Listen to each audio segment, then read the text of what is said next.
Let me try that. No, let's see you do it. So they can just compare us. How do you me, hold the it? local expert, to you, the here. Yeah, that looks. Yeah, that's good.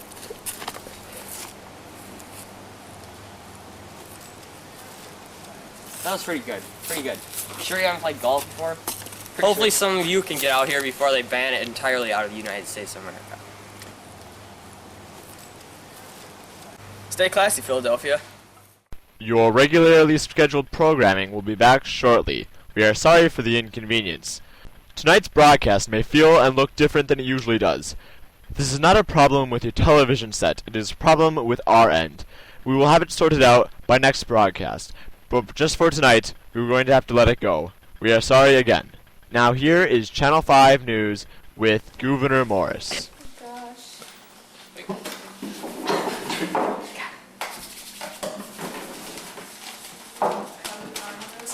Hey, we're rolling, guys. That was 3, 2, 1. And now for our top story of the night, the rising and falling of the Articles of Confederation. The Articles were first adopted by the Second Continental Congress on November 15, 1777, and just 9 years later they provided not a strong enough form of government for America. The Articles of Confederation, there are 13 different sections. The first of the 13 sections established the name of the Confederation as the United States of Americas and said it's a perpetual union. The second section asserts the precedence of the separate states over the Confederation government. The third section establishes the United States as a league of the states united. The next establishes freedom of movement. Anyone can pass freely through states. Next says that each state gets one vote in the Congress of Confederation, and individuals could not serve more than 3 out of 6 years. The sixth section says that only the central government is allowed to conduct foreign relations and to declare war. The seventh says when an army is raised for common defense, colonels and military ranks below colonel will be named by the state legislature. The eighth section is about new expenditures by the U.S. will be paid by funds raised by a state legislature. Next defines the rights of the central government. The 10th defines a committee of the states to be a government. When Congress is not in session, the 11th requires 9 states to approve the admission of a new state into the Confederation. The next reaffirms that the Confederation accepts war debt incurred by Congress before Articles.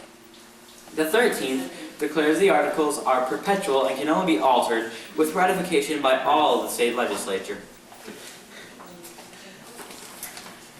These sections were ready to sign on July 9, 1778, and on that day, New Hampshire, Massachusetts, Rhode Island, Connecticut, New York, Pennsylvania, Virginia, and South Carolina all ratified. New Jersey, Delaware, and Maryland did not ratify. North Carolina and Georgia also did not sign that day since the delegations were absent. In total, it took 5 years to complete the Articles. On May 1786, Charles Pinckney of South Carolina proposed that Congress revive the Articles of Confederation. He recommended changes including granting Congress power over foreign and domestic commerce. He also wanted to provide means for Congress to collect money from state treasuries, but because of the fact all states had to approve, the consensus failed. In September, 5 states assembled the Annapolis Convention to discuss the adjustments that would improve commerce. Under their chairman, Alexander Hamilton, they invited state representatives to convene in Philadelphia to discuss improvements to the federal government. Although the state's representatives to the Constitutional Convention in Philadelphia were only authorized to amend the Articles, the representatives held secret closed-door sessions and wrote a new constitution. The Constitution gave much more power to the central government. And now, for more insight, we will go to Kelsey for her interviews. Thanks, Sharon, and tonight we'll be with Laramie Bacon from the prestigious Bacon family, sharing his views on the Anti-Federalists. Thanks, Kelsey. How are you? Great. Good. Well, what are your Anti-Federalist views on why the Articles are a better plan instead of the Constitution?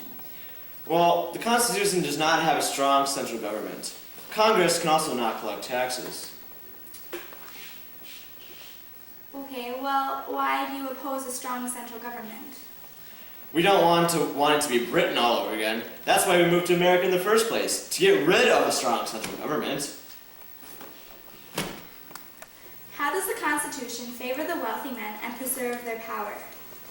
Well, it favors them because they wrote it. It only helps what they already have, the rich. And they get richer, and their power gets more powerful.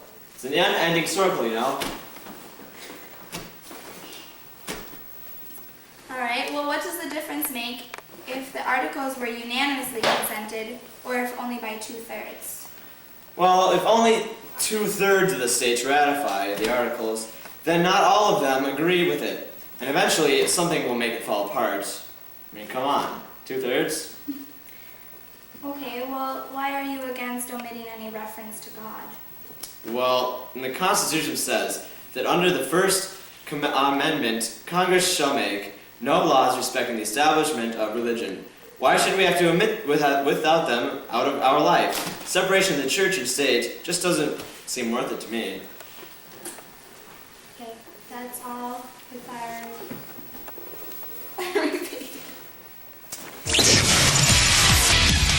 And now we're here with Mr. Kenmore II on his opposing views of the Anti-Federalists, the Federalists. I'm doing great, by the way. Thank you, Kelsey. Yeah. In what ways are the Articles weak and ineffective? Congress could only legislate for the state. They didn't have any power to tax either. They were too limited in their power. How would a strong central government keep us controlled better? Congress and the federal government have the power to tax us and would help us keep us together better. Why do you oppose not having a central government? I believe that the government needs to be more encouraging of small businesses and needs to be more a small governing elite. Why do you say that the national government would protect the rights of the people? A national government would protect the rights of the people because it has a Bill of Rights and the people would be safeguarded under it. Why are you more sympathetic to separation of church and state? I believe we should have a wall of separation between church and state because that way we won't have any biases. Thank you for the... Thank you. This interview was fabulous. Thank you, Kelsey. In conclusion, the Articles were formed to allow the 13 states to present a unified front when dealing with European powers. But because all the states had to agree before modifications can be made and Congress had no power to enforce the decisions they made, the Articles of Confederation failed. They were weak in the ways of power, but gave a basis for the foundation of a further government. This concludes our segment for the evening. Now here's Sherman Bacon with the weekend weather. Sure, Bacon.